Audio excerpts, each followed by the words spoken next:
wabarakatuh. Nah, ini siswa dari MIA berapa? 9 akan melakukan eksperimen pembuatan minuman es pokat.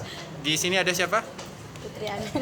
Ya, Putri Amelia bersama Novi Yulia dan bersama teman-temannya akan menyiapkan minuman es pokat. Oke, apa aja bahan yang harus dipersiapkan? Coba dijelaskan satu persatu dulu.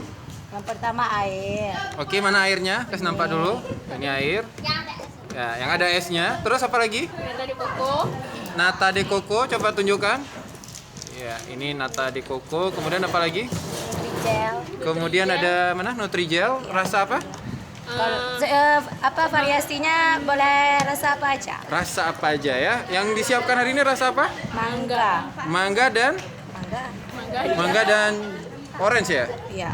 Terus ada buah. Ini buah apa? Buah nangka. Buah nangka. Sama Terus alpukat. alpukat. Ada tambahan lain? Ada Susu Fashion Flag, Koko pandan. Koko pandan. Oke, kita lihat dulu. Pertama dipotong dadu dulu. Apa ini? Nutrigelnya ya.